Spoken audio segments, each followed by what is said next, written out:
This is a segment that we call the Baja Stars. And do we have three of the most magnificent stars today?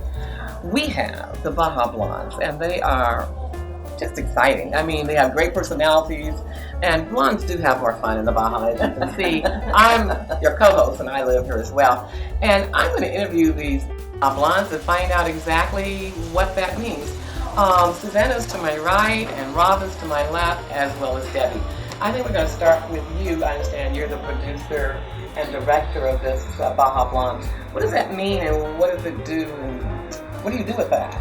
Well, Debbie and Suzanne are the creative brains behind the concept of the Baja Blondes, and they brought me on board. I have a small production company in San Diego. Okay. I have a home down here. I'm coming down from New Jersey. They brought me on to produce and direct it, but actually producing is my forte, but nobody produces anything by themselves. So we're such a great team. That's great.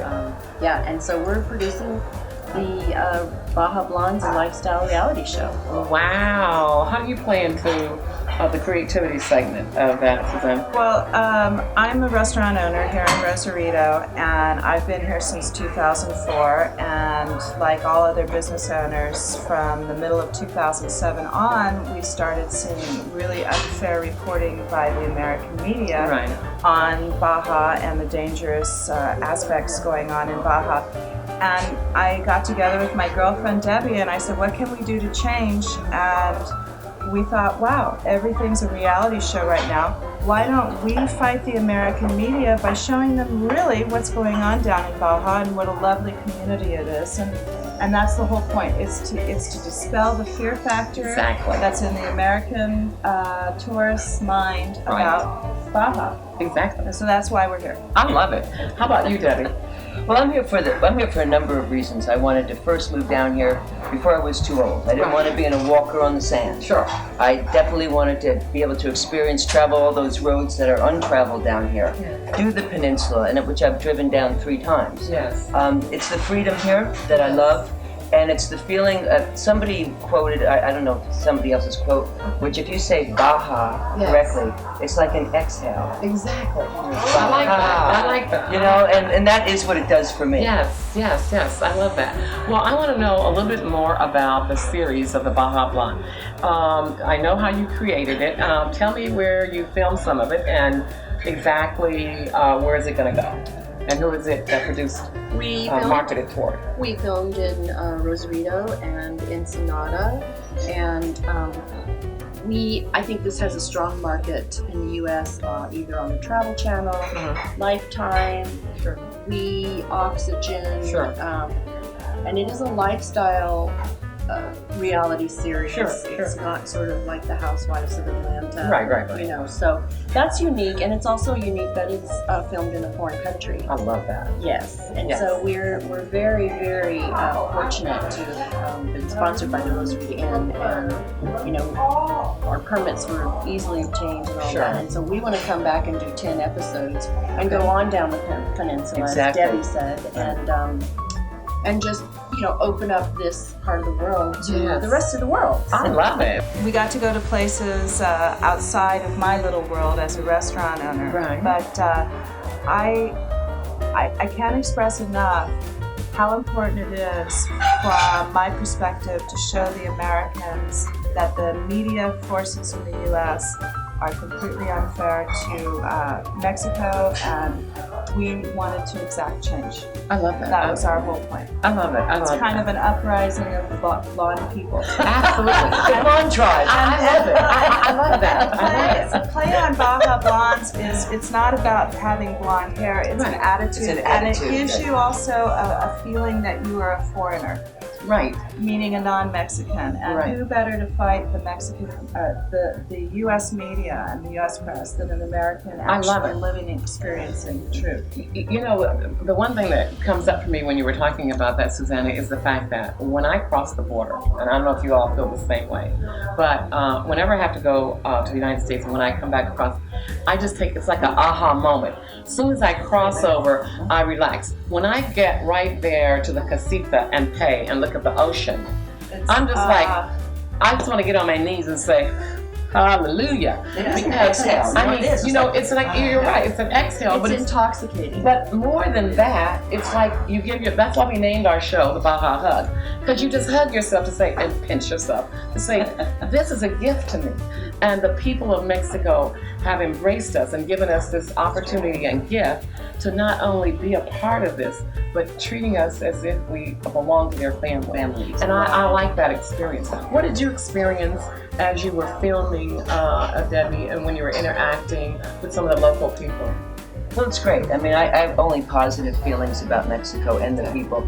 We had help all along the way. Right. I mean, we went down to the Ensenada Fish Market, which of course is a great place for a number of reasons. But everyone was joyful to see that we're bringing media down there, and they wanted to show their wares. They helped us. It was basically fun. Absolutely. In a word, it was fun. We had a lot of laughs. Fun. We miss it.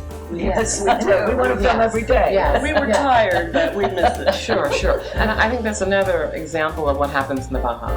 Not only is it peaceful and you have anonymity and you feel safe, we have fun in the Baja. Exactly. I mean, we have big fun in the Baja. You have to Even going to the fish market, have fun. Yeah, absolutely. Because everybody's so friendly and it's exciting, it's movement and it's energy. affordable. I mean, it's And so it's affordable. affordable right Absolutely. now. There's another Yes. point. Just we went to the spa, and the whole crew actually ate at the fish market. And Wow. typically, crew doesn't get treated like that. I mean, they have to do. Even though there were dollar tacos, they Sure. felt like they were at the Ritz. Yeah, they had great tacos, Right. and it was just an honor great to day. film down I here. bet.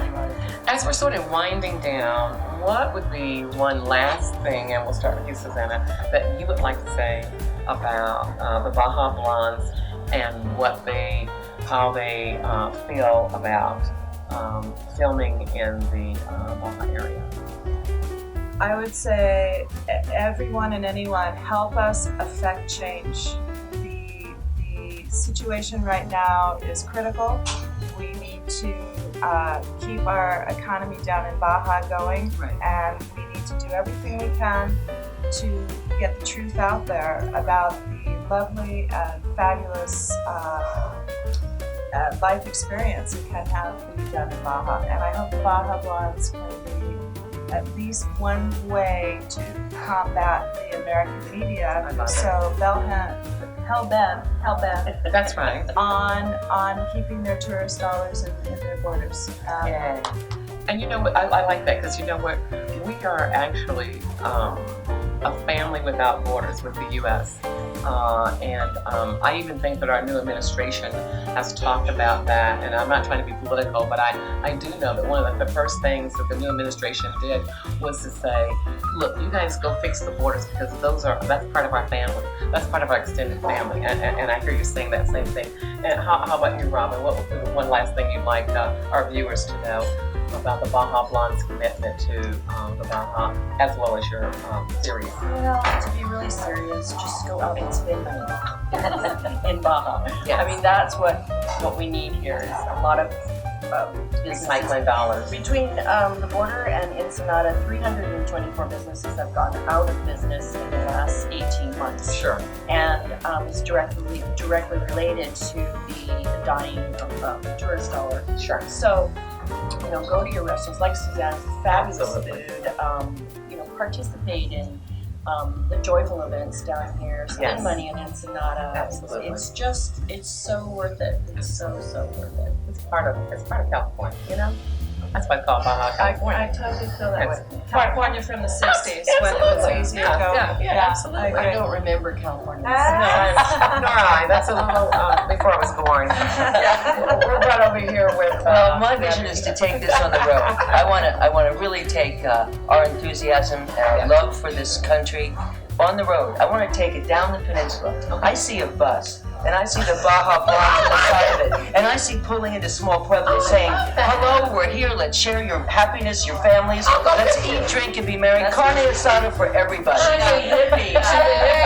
Yay. Hippies want to get on the bus. I am the eldest of the blondes. We're going to wind down right here, and in this segment, we usually give everybody a big Baja hug, because I think one of the things that Mexico is known for is a hug and a kiss on the cheek. Without any kind of problems with the law. Absolutely. Yeah. Well, look, kiss here.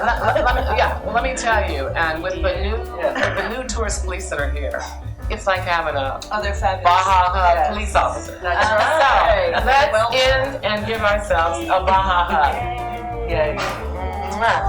And thank you guys for Kisses. and a Baja hug to you. And thank you for joining us. And have them back again. Thank you, Dr. Because they are Thank you, Dr. awesome. Thank you. Baja Blondes are awesome. Thanks again. Hasta luego. Adios. Until we meet again.